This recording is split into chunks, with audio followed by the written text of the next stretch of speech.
Hello everyone. In this video, I'm going to talk about the book I read last month. Name of the book is After the Crash by Michel Bussi.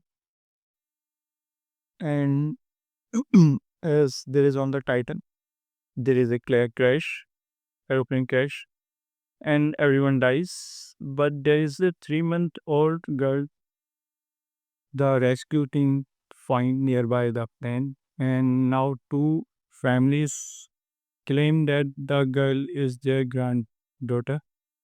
One family is rich, one is poor. The rich family tries everything to get the girl. The poor families fight with usual strategy.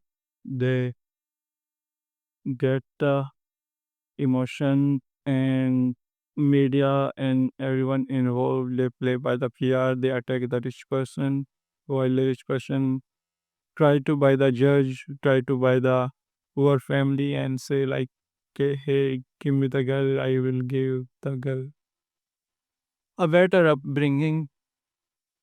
See, the book is all about the time when DNA testing was not happening. So it was difficult to find who was the real parents of the girl. So the entire story is about that. But the story is not actually about that. That is the core, that who is the girl, the identity of the girl.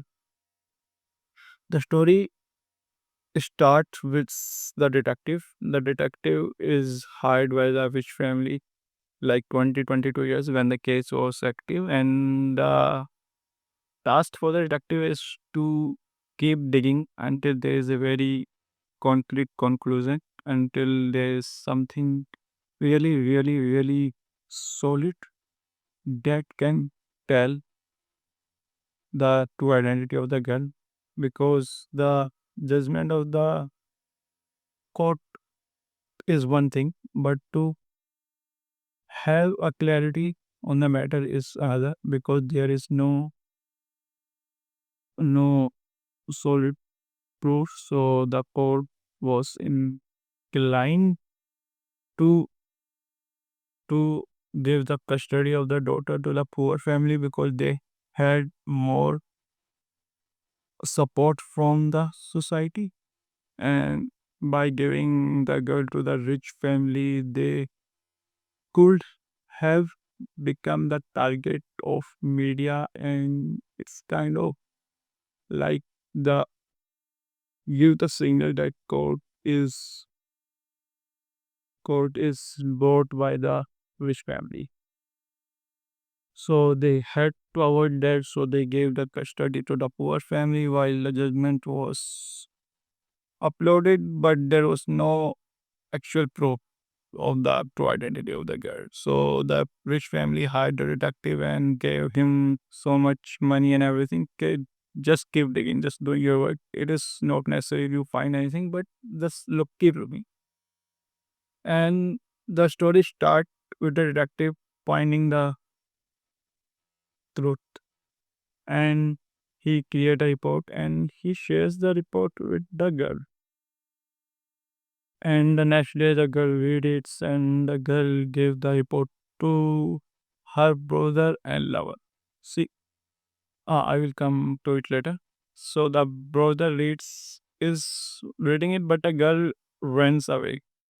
And the brother tries to contact her, but she is already away because there is something in the report that is supposed to be breakout-looking. It is supposed to be horrible. And that's why the girls run away. And this is also a hope to keep the report reading. Okay, see what is the girl find out what is the truth. And yeah, the point is both the families already knew about the actual identity of the girl before the report was even created. Because while the DNA testing was not possible when the crash happened, but DNA testing has become available after like 10 to 15 years. So they tried it and they find that the girl does not. Okay, I'm not going to spoil it, but Yeah, they find out the truth, but there was another truth as well. The girl and the brother did not know it, but they were in love because the brother always kind of feel that the girl is not actually belongs to a poor family. Girls is not from his family, so they also have sex. So it's kind of incestuous, and the rich family does not have any proof. So there's so many things going on. And then they find that the detective is dead after sending a report to the girl. The boy went to the rich family house, talked to the mother of the grandmother of the girl, the rich one, and they discuss. And there is also a rich sister of the girl. So there is two parties now, the poor brother and the rich girl. And rich girl sincerely believed that that girl is her sister, while the poor brother believes that the girl is not her sister, his sister. So they both are on the same team, but they are also against each other. Still, they both teams up to find the girl where the girl has been put.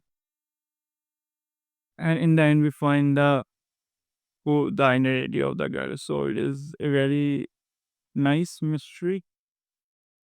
But what if I tell you that the narrator was actually alive? That narrator, our protagonist, the detective, was lying all the time. His report was fake. So that was one thing. Having a fake report is kind of a documentation from the narrator, from the detective without narrator. But in the book, he's a detective, so he's also a character. So that could be wrong. That is one thing. That is okay. But having a narrator lie directly to the reader is another thing. I know there is no rules in writing, but I guess, and I also say again and again that if the narrator is lying to the reader, then it is a weak story.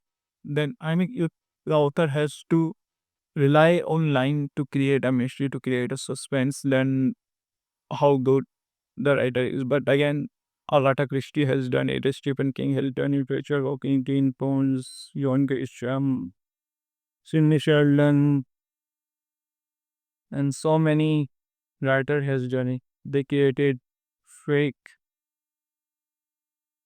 fake scenarios, or we can say the narrator who lies to the reader. Lying to another character is a different thing that happens. That is the part of the story. But lying to yourself, and like you are when you are writing a monologue. So when you are when a narrator is having a monologue, when a narrator is talking to himself, a reader is supposed to believe that that narrator is not lying to themselves. The narrator is actually saying what he thinks. But if all he is doing it to make a forced diversion in the mind of reader, then how good the book is. But then if the narrator was not lying in the book, then the book will not work. A book works only because the narrator was correct. So this is this. Another thing, yeah, that's all about the it is a French to English translation, so I don't know how much the story has been lost. But overall, I really liked the book. It was fast paced, but in the middle, it was kind of went a little bit word. And the sister of the girl was psychotic for no reason. But I guess the story had not been said on the past of the story. That experience of the sister was not truly portrayed here. So we could have sympathize. Yeah. And the detective really did a good job actually to find the true identity of the girl. That is a very neat part on his behalf. He really does not leave any stones unearthed, unturned, I guess. Unearthed, I'm saying. Overall, this is a good book, and if you get a chance, you can read it. I will also try Michael Bussi if I find more book by he. Until then, goodbye.